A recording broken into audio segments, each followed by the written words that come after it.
What's going on, guys? Shotty T here.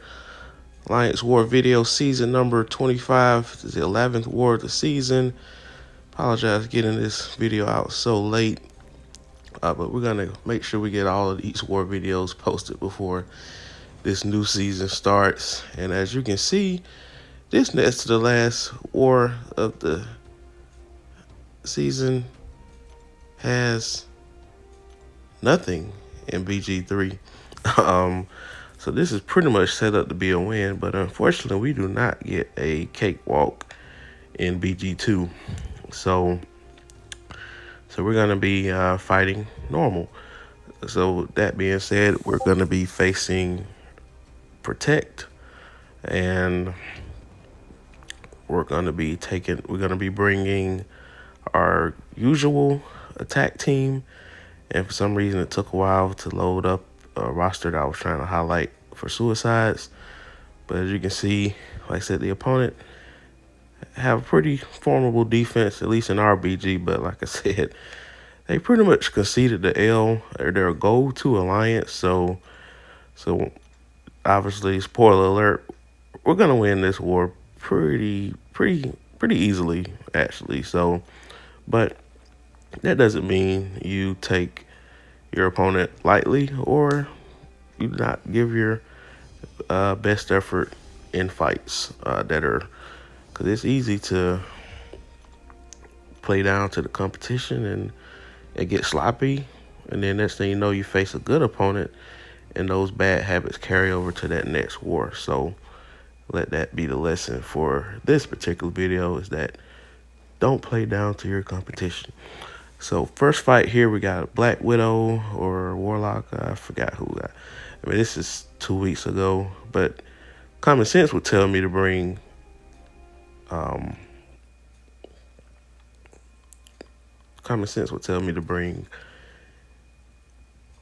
Claire for this fight. But I believe I decided to get a little cute because I'm dueling this profile with Warlock. So that means I'm trying to test if they have willpower. And they do. So instead of getting that free duel fight, I decided to quit. So yeah, we decided to go in this fight with Warlock and take Thing. Yeah, if I did that, I'm pretty sure that's what I did. Yep. Normally, I can fight her. I can fight Thing with Claire. I fight Thing with Claire on the mini boss nodes. And as you can see, if you can see this text message in this video, that kind of gives you an idea what I've been up to the past few weeks. Because yeah, this particular weekend, even though we had a war going on, I was still running it up in at the Hard Rock in Biloxi.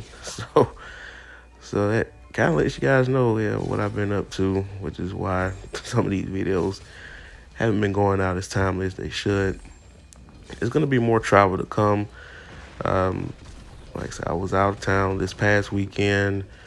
This weekend, I'm actually going to be staying in town, but sister is having a 30th birthday party, so that's the reason why I'm trying to get all these videos out before this weekend happens. The following weekend will be light, so there will be some open weekends where I can finally get some videos posted. During the week, I can probably get 1 or 2 videos posted if I prioritize my time to do this. On my poker nights, it's pretty difficult to do because it's hard to edit a video while you're in the middle of a hand playing poker. So, I almost play poker at least 3 times a week, sometimes 4 or 5 times a week. But that being said, back to this Thing fight. So again, we're just very methodical. Again, we decided to just use him, and we can use that protection, not protection, but the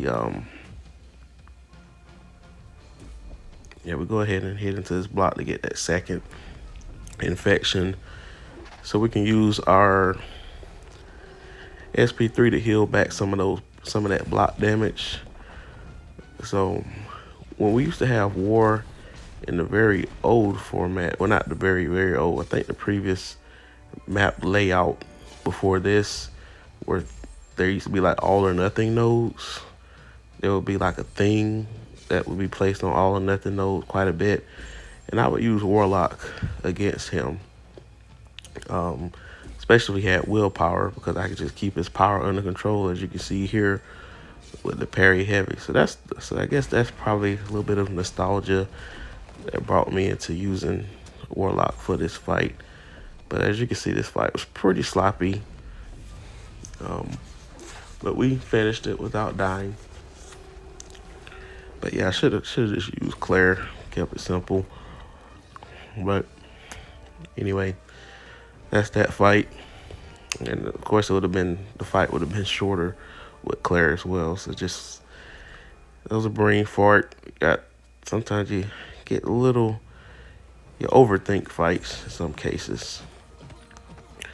So next fight here, we have a Nick Fury. Now he has unstoppable, uninterrupted heavy, so that will make this fight a little bit more challenging, especially when he gets to his second life. His first life is pretty straightforward, and of course you got that power transfer, so that's a lot of fun. And so normally when I see a Nick Fury on this particular node, I'm using Sorcerer quite a bit. But Claire can do this fight too,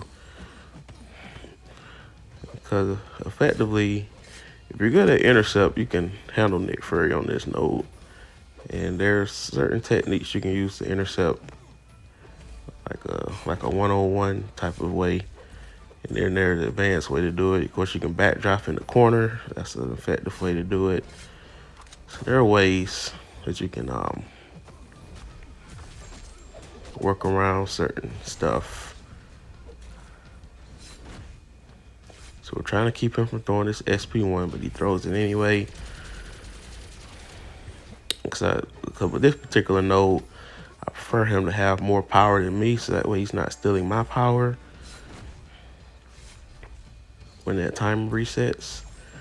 Because I want to try to build on my SP2. Now that time he throws his SP1 while I was holding block. That's a very rare occasion, because that kind of mess up my cycle. Now he's about to steal my power. Just go ahead and throw a SP1 so he doesn't.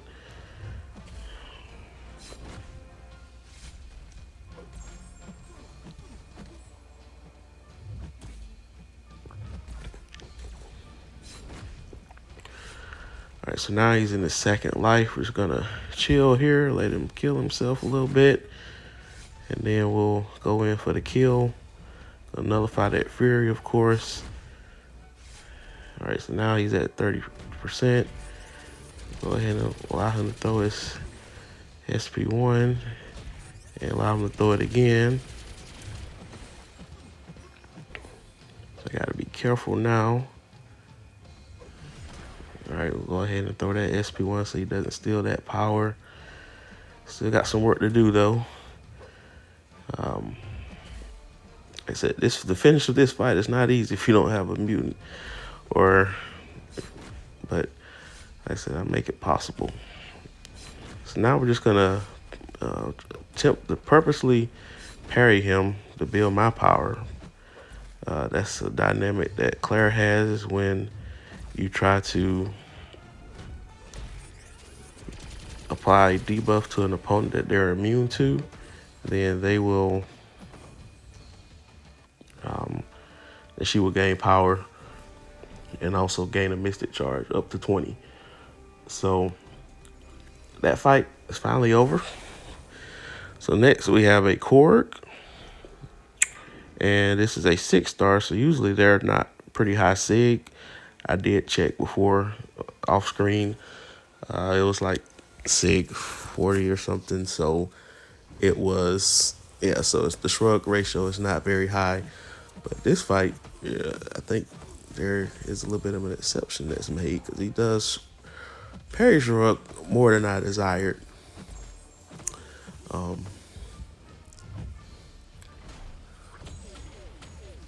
right. Was able to effectively dex that SP1. We've been kind of sloppy on our SP1 dexes with Korg late, so that was an off-season focus of mine to get back to where I was just doing that in my sleep. So I'm not sure what threw it off. I mean, there are a lot of champs in the game that got different specials now that require different rhythm to fully dex it. So I guess just facing those particular opponents has gotten me rusty with my core decks. So, but there's always a dual option, the dual core. Just have to use that more often. But a lot of times in war, it doesn't really cost me unless he just has a bunch of prowesses built up. But I fight semi-aggressively enough where they don't really build up that crazy. So that way I can just block it. And also I don't really trigger decks that often against him where his SP1 is unblockable. Cause that's a scenario I obviously don't want to be in. So now he's starting to shrug a little bit. Now those prowesses are building up. So he throws it this time, it's gonna sting a little bit. Luckily he doesn't. And we heal that health back. Now we got 20 Mystic Charges, so there's no more passive power gain when he's bleed immune. So now we're just gonna see if we can build to an SP3, or if I take too much health, then I'll just throw another SP2. But as you can see there, he got to the point where he was just shorting off 4 straight parries. And now 5 out of 6. So again, not supposed to do that at that low of a sig.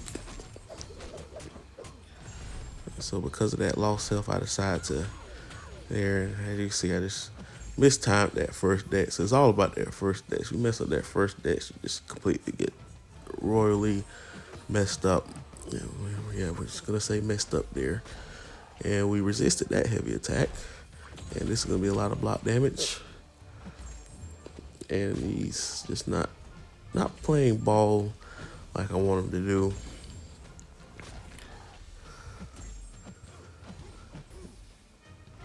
And he's throwing that SP1 every chance he gets, almost like he has SP1 bias.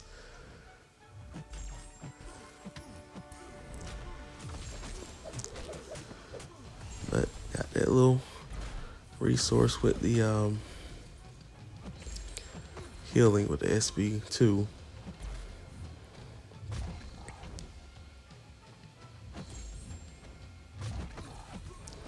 And I purposely try not to trigger decks with his yeah, we had to be on that A game with that dex there, otherwise we were dead. But he, again, towards the end of this fight, he gets kind of crazy with the dexterity there. I mean, the restore.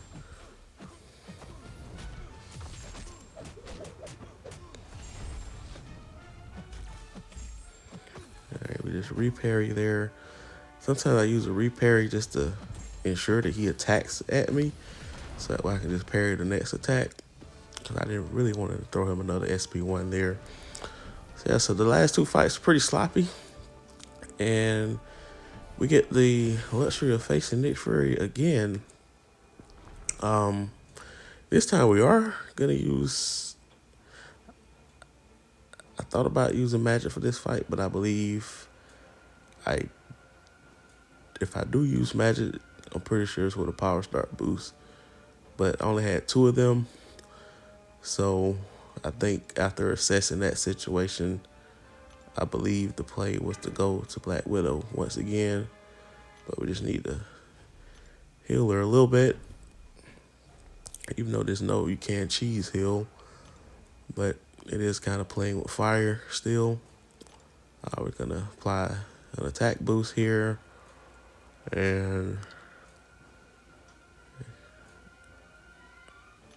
yeah, champion boost. Like I said, we're going to have quite a few of those for this upcoming season. I got some in overflow that I probably need to go ahead and use for the expire, or just using the variant. Stay tuned for the variant videos, by the way. I haven't even started variant yet. To tell you how busy I've been, because I don't want to start. I don't want to start it because I planned on posting some videos of at least the boss fights, or at least the some challenging fights, because I'll pre-scout to see what fights can potentially be challenging and post videos on it. So, because I haven't looked at any guides or anybody else's variant gameplay, I like to learn on my own. And if you guys are like that yourself, that's totally fine. Like I said, there's nothing wrong with watching videos, especially if you get stuck. And I've watched videos before. There's nothing wrong with doing it, especially if it saves you units and resources. Why not watch it, right? But sometimes if you really want to force yourself to get better in some scenarios, you'll rather learn on your own. So if it's worth doing it, basically, that's really what it boils down to.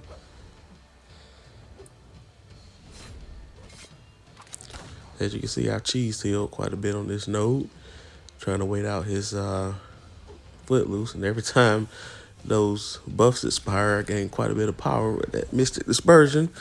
So we decided, why not just throw the SP3 since we got it. Didn't really want to do that, but sometimes you're forced to do it. We got no other choice.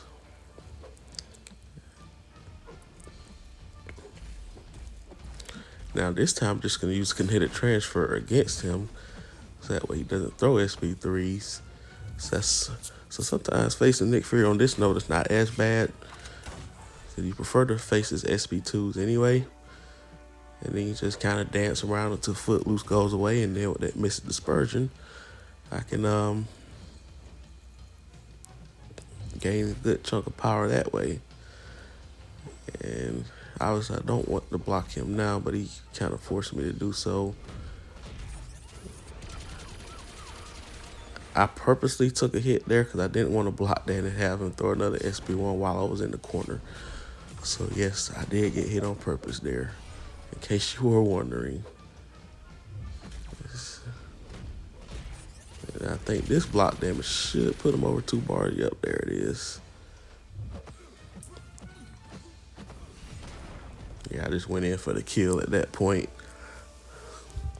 because he was a rank 4, I believe. So,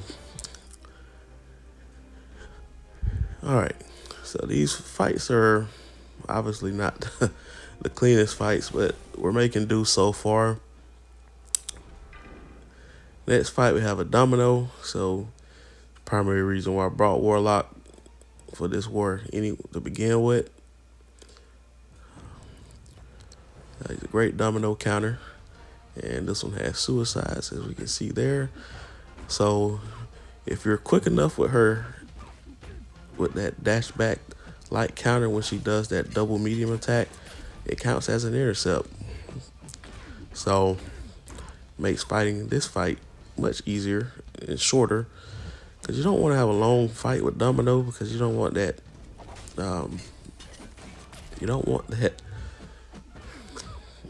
that dreaded critical failures to trigger multiple times throughout the fight. So yeah, that fight was pretty textbook there. In case you guys struggle with Domino, Warlock was an excellent option against her. All right, next fight here we have a Guillotine 99, and we're going to be bringing Black Widow here. So the idea here was just going to parry heavy SP3, parry heavy SP3, because her power gain gets amplified when you try to apply a debuff to an opponent that they're immune to. And her heavy attack applies 3 debuffs. So if they're immune to all 3, then I'm just gonna rapidly gain that power even more. But her SP1 is keeping my power under control. I'm parrying it on purpose, because if you evade it, your power drain is even more. It's even more. I was trying to get an intercept in there, but unfortunately I didn't get it in. But Guillotine 99 doesn't have a great health pool anyway, so SP3 is still going to hit pretty hard despite that. And I almost pushed her to 3 bars of power. Wasn't even paying attention. So we're gonna restart this heavy cycle. And we're gonna parry. Race. And that way we finally got an intercept there. So now we should be in the home stretch to like kill this woman. But she cloaked on me. So now we got a little bit more work to do still.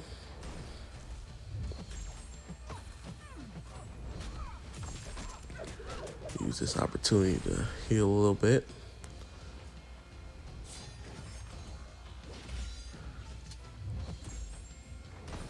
The good thing about those SP1s is that the recoil is kicking in a little bit there. And we should be able to finish off this SP2. There we go. All right. Next we have an Apocalypse. I can go either way with this. I can go with Warlock or I can go with Magic. I believe I go with Warlock here. Obviously, I think we're gonna use willpower against him because he does have suicides also. So this will be a methodical fight.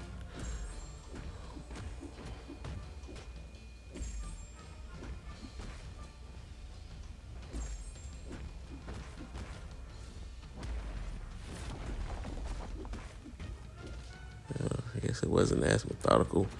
Did get that intercept in there though.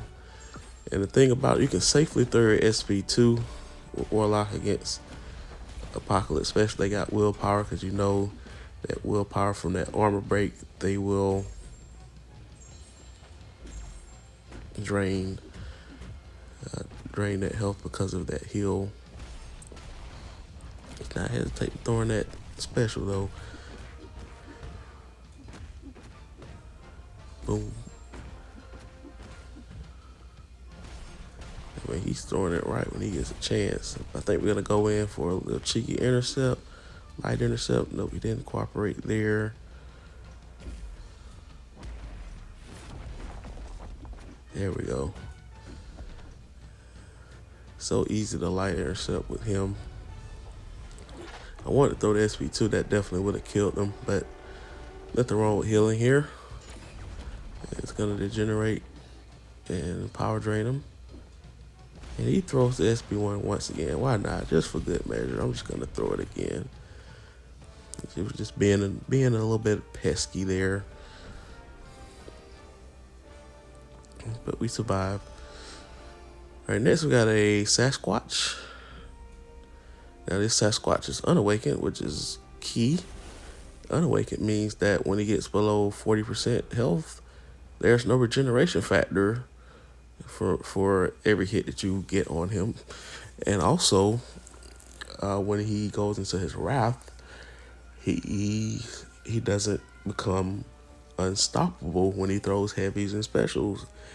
He's still stun immune, but there's a big difference between unstoppable and not having unstoppable. So when he throws a heavy attack, you can punish it. When he throws a special attack, you can punish it instead of waiting it out and having to rely on intercept.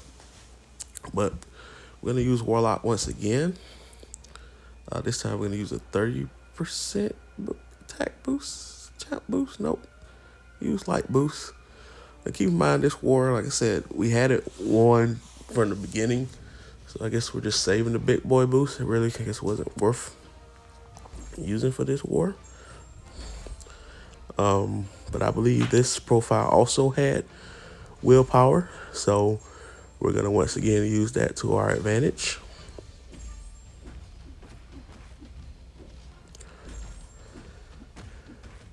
And actually, it doesn't look like he has willpower. Yeah, he doesn't. So this is so if he was awakened, this would be a great placement. But his unawakened just kind of a waste.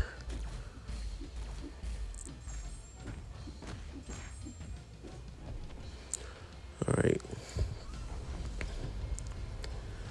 This fight will take some time though, because he is a beefy fellow. He has a pretty big health pool.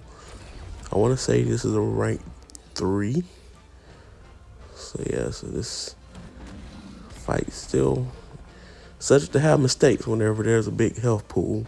But if you have sound fundamentals, you should be just fine. See, there you go. See, when he has the Ralph, I can interrupt this. I can actually punish this heavy and it's special. So if he was awakened, it'll be much difficult to do there. And it just tones down the degree of difficulty when you're fighting this guy. It really does.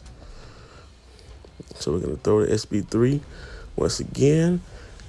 There's a small chance that the computer can throw their own SB3 if you push them 3 bars of power with your SB3 or Warlock. But if and you see he tried to throw it, but they have to like almost be like tapping it as they're getting up. But most of the time they'll just throw the SB2 if they're trigger happy throwing specials, which is fine by me. All right, we're gonna bake that SB2 there. Yeah, a nice little intercept there. And if you guys wondering why I'm not throwing my SB2, Sasquatch, he is armor break immune, so I get no added damage benefit throwing an SB2 against him. So that's the reason why I'm sticking to SB3s in this fight. And that's, like I said, that's making the fight longer. But it's okay.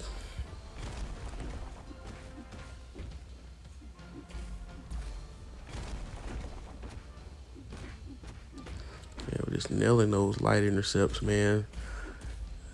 I mean, it's very safe. You can't get punished off of it.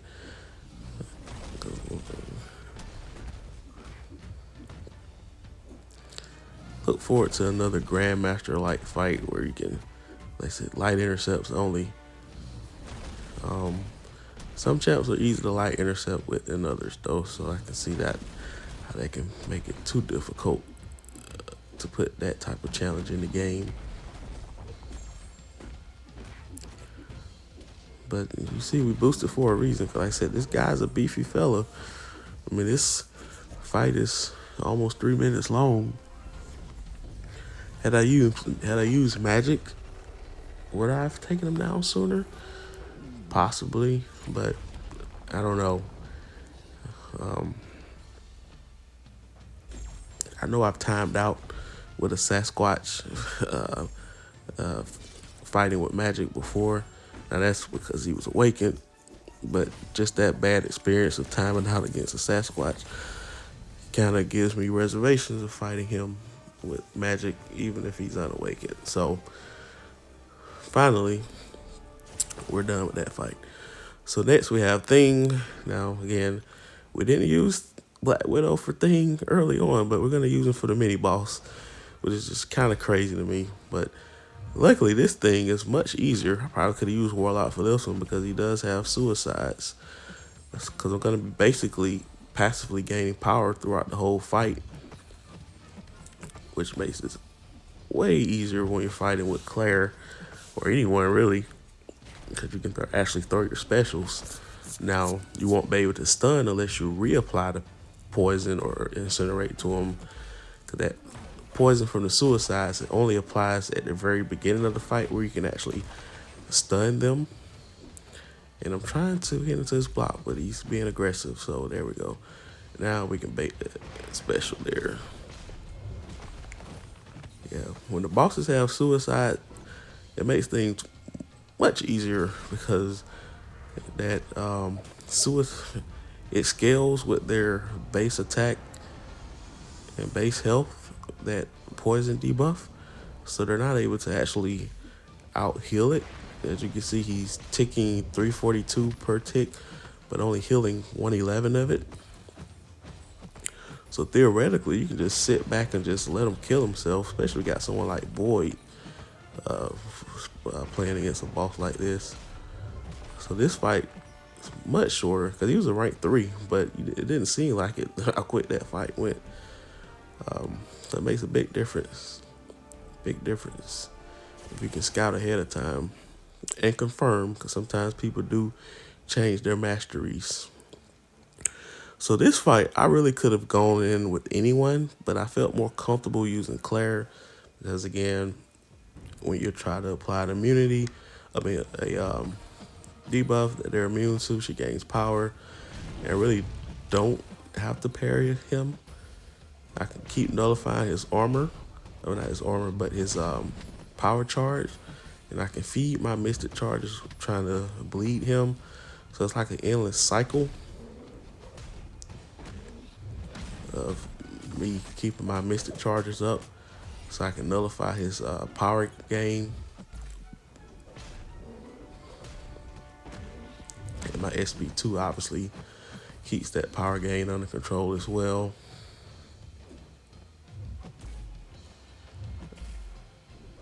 Right, so brute force is kicking in now. But that's another reason why I chose her, just in case the AI kind of got stingy. I could just heal myself with the SP2. I mean, you gotta love Claire, man. Gotta love Claire. All right. Okay. And I probably should have let him hit into my block then, because if you allow Dragon Man to hit into your block with his SP1 while he has that power gain buff active, you actually he'll put like a debuff against you, but it's not a damaging debuff, so you can effectively use that debuff to heal yourself because it does have a pretty long duration. So if I thought about that, I would have done that. I do use that tactic in some future fights that I face a Dragon Man. But this fight's pretty smooth. A lot of fights are pretty smooth with Claire though. Except for that Cord fight earlier this war, and that Nick Fury fight, a little bit challenged. But to be fair, I mean, she's not the best matchup against Fury. I just make it work. All right, and we're done. All right, so one more fight for this lopsided war. But again, we're taping it all the way to the end. Obviously, because we got this fight in the bag, I will save my boosts. And I believe, if I'm not mistaken, yeah, no guidance. Well, this person, I think he ran out of guidance charges. I think that's what he was saying. So we're going to be fighting this guy raw. He's only ranked 2, though. He's not ranked 3, but we're going to be fighting him raw. No boosts, no White Magneto pre-fight. So, no power start boost, no mystic boost, nothing. I'm just going to mano a mano.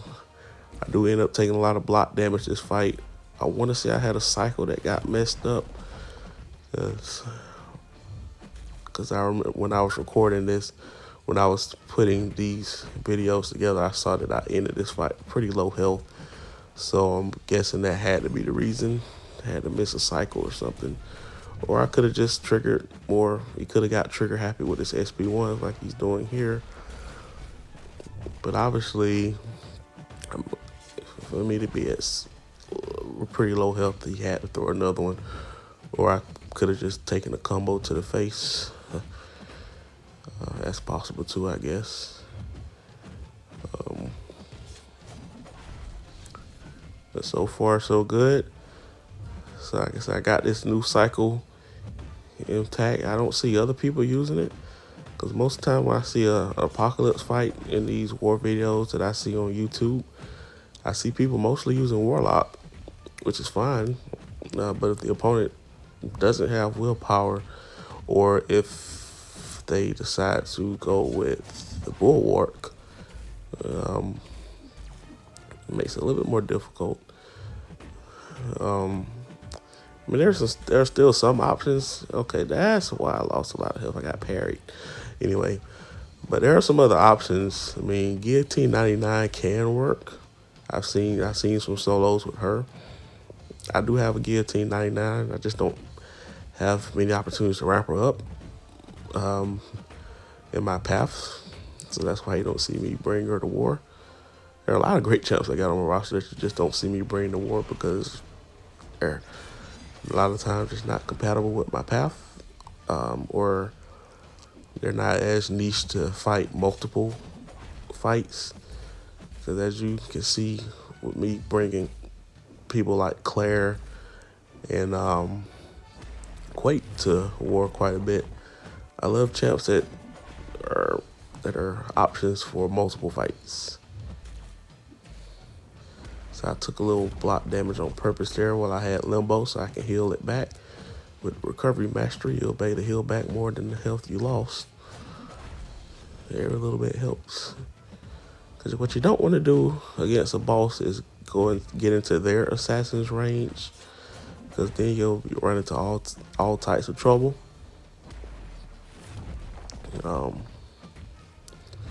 you may not have your ability trigger for one. And if that happens, you're in trouble.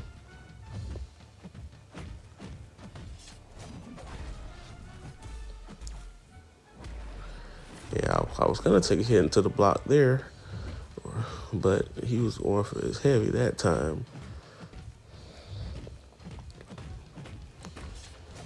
All right, we almost got him down here. One more SP3 should do it by the time I get up there. He almost backdraft intercepted or backdraft parried me again like he did earlier this fight. Sometimes AI can get tricky on you. Alright, so this should finish him off here with this SP3 on deck.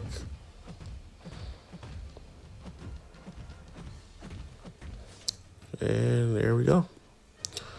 So as I said, guys, this war was pretty one-sided. We won this pretty easily. I think we're 6-5 on the season, all considered based off that bad start. I mean, we're finishing the season pretty strong, as you saw before we finished Platinum 4 when I had that war opening video. But please like, share, subscribe, and comment below.